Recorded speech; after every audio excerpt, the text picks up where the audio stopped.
নমস্কার, আমি মৌসুমি। আজ আবার আপনাদের সামনে একটি রেসিপি নিয়ে আমি হাজির হয়েছি। চলুন তাহলে যাই। আজকে আমি ব্রেকফাস্ট অথবা ডিনার দুটোতেই চলবে সেরকম একটি রেসিপি দেখাচ্ছি। আজকের এই রেসিপি আলু প্যানকেক, পটেটো প্যানকেক। এর জন্য আমি এখানে নিচ্ছি এরকম মিডিয়াম সাইজের বাটির এক বাটি আটা। এখানে কেউ যদি আটা পছন্দ না করেন সেক্ষেত্রে সে ময়দাও ব্যবহার করতে পারেন। আজকাল সবাই স্বাস্থ্য সচেতন, তো সেই জন্য আমি এখানে আটার ব্যবহার করেছি। এছাড়া এখানে দুটো সেদ্ধ আলু নিয়েছি, হাফ ক্যাপসিকাম নিয়েছি, একটা শসা নিয়েছি, আর গাজর নিয়েছি একটা মিডিয়াম সাইজের গাজর। এবারে এখানে এই ক্যাপসিকাম, শসা আর গাজর সবগুলোকে আমি গ্রেট করে নেব। আর আলুটাকে গ্রেট করেও নিতে পারেন অথবা হাত দিয়ে ভালো করে মেখে নিতে পারেন, কিন্তু যত মসৃণ মাখাটা হবে তত সফট হবে এই প্যানকেক। আর এখানে এই যে নিয়েছি আমি এক বাটি আটা। আটার জায়গায় কেউ পছন্দ না করলে ময়দাও নিতে পারেন। এছাড়া এটাকে জল দিয়ে গলবো। আর নুন, লঙ্কা, আদা এগুলো তো এর সাথে যে যেমন খাবেন সেই অনুযায়ী দেবেন। এখানে আমি সবার আগে এই আলুগুলোকে গ্রেট করে নেব।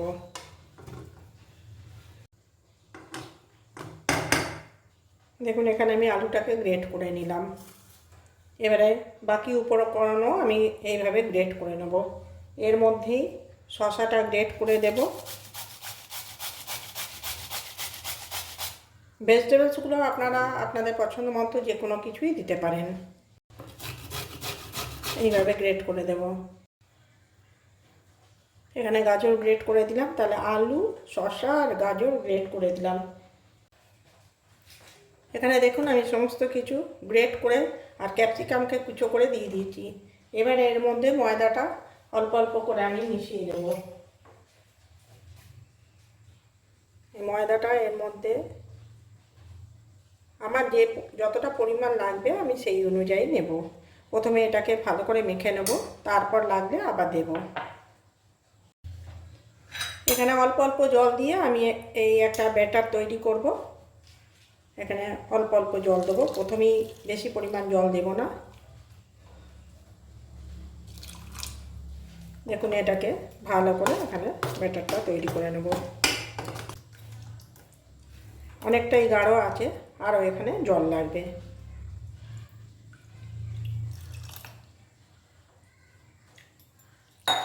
এই পরিমাণ আমি জল দিলাম।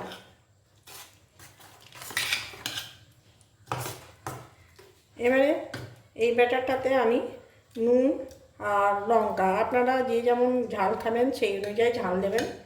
এখানে চিলি ফ্লেক্স, গোলমরিচ, কাঁচা লঙ্কা যে কোনো কিছুই ব্যবহার করা যেতে পারে। এই যে নুন আমি পরিমাণ মতো দিলাম।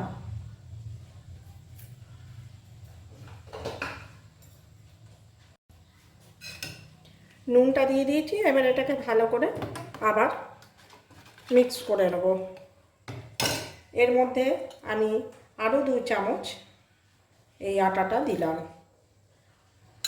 আমি প্যানকেক কিন্তু অনেক রকমভাবে বানাই। আটা, ময়দা, সুজি মিক্স করে বেসনের বিভিন্ন ধরনের প্যানকেক বানিয়ে থাকি, চিলা বলুন বা প্যানকেক। এই আটাতে এই বাটির ভর্তি বাটি নিয়েছিলাম, সেখান থেকে দেখুন হাফ বাটির বেশি আমি নিয়েছি আর কিছুটা রেখে দিয়েছি। আমার যতটা পরিমাণ লাগবে আমি সেই অনুযায়ী আমার নিয়েছি। আপনাদের যতটা লাগবে সেই পরিমাণ অনুযায়ী আপনারা এই ব্যাটারটা তৈরি করবেন। এবার একটু এটাকে ভালোভাবে ফেটিয়ে নেব। এখানে আমি আপনার ওই 1 চামচ কি 2 চামচ, খুব বেশি লাগবে না, একটু রিফাইন্ড অয়েল ব্যবহার করলাম। নুন তো দিয়ে দিয়েছি। এবার আমি এখানে ব্যবহার করছি আপনার চিলি ফ্লেক্স। আমি ঝালের জন্য এখানে চিলি ফ্লেক্স ব্যবহার করছি। এতে ঝালটাও হবে, টেস্টটাও ভালো আসে আর রঙটাও হবে। এছাড়া তো একটু কাঁচা লঙ্কা কুচি আমি বলেইছি আমি এই ব্যাটারটার মধ্যে দিয়েছি।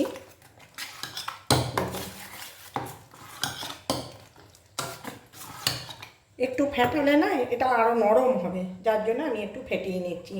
তবে এখনও কিন্তু এটা বেশ অনেকটাই থকথকে আছে। আমি আর অল্প, এই যে হাফ, এই হাতাটার হাফ আমি জল দিলাম। তাহলে আমাদের এই ব্যাটার একদম রেডি হয়ে গেছে। আমি কারি পাতা, কারি পাতার গন্ধটা খুব ভালো লাগে, যার জন্যই আমি একটু কারি পাতাও মিশিয়ে দিলাম। আপনাদের নিজেদের পছন্দ মতো যে কোনো সবজি বা ধনে পাতা, কারি পাতা, যার যেটা ভালো লাগে সেই রকম দেবেন। এখানে ফ্রাই প্যান গরম হয়ে গেছে, এবার আমি এখানে রিফাইন্ড অয়েল দেবো। এই প্যানকেক বানানোর ব্যাটারে আপনাদের যদি কারোর মনে হয় ব্যাটারটা সাদা সাদা লাগছে, পছন্দ মতো না হয়, তাহলে আপনারা একটু হলুদও দিতে পারেন। এগুলো যে যেমন নিজের পছন্দ মতো। কিন্তু আমি অনেক সময় হলুদ দিয়েই বানাই, আবার অনেক সময় কিন্তু এরকম হলুদ ছাড়াও বানাই। দেখুন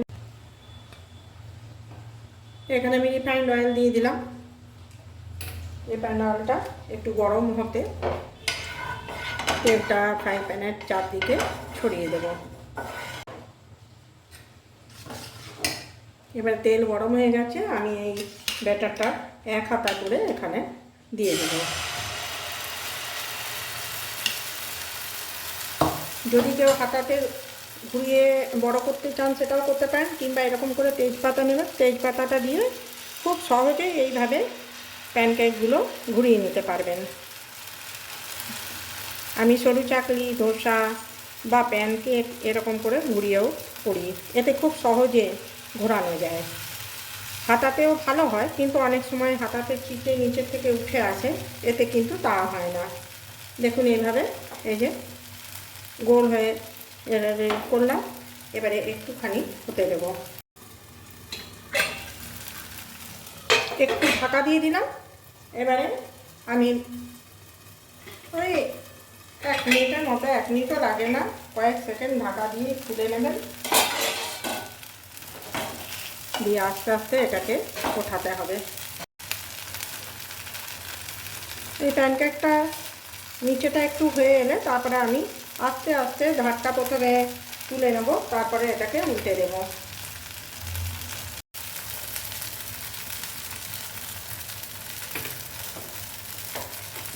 এটা একদিক খুব ভালোভাবে হয়ে যাওয়ার পর আমি উল্টে দিলাম। এটা কিন্তু প্রথমে ফ্রাই প্যানে যখন এই ব্যাটারটা দেওয়া হবে তখন কিছুক্ষণ ভালোভাবে নিচের পিঠটা লাল লাল হওয়া পর্যন্ত অপেক্ষা করতে হবে। সেদিকটা যখন লাল লাল এইরকম ঠিক ব্রাউন ব্রাউন হয়ে যাবে, তারপরে উল্টাবেন। যদি আগেই উল্টে দেওয়া হয় তাহলে কিন্তু ওটা উল্টানো যাবে না, প্যানকেকটা ছিঁড়ে যাবে এবং এই প্যানের সাথে চিটে যাবে।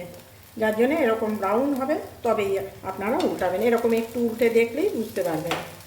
এবার এই দিকটাও হয়ে গেলে আমার এই প্যানকেক কিন্তু তৈরি হয়ে যাবে।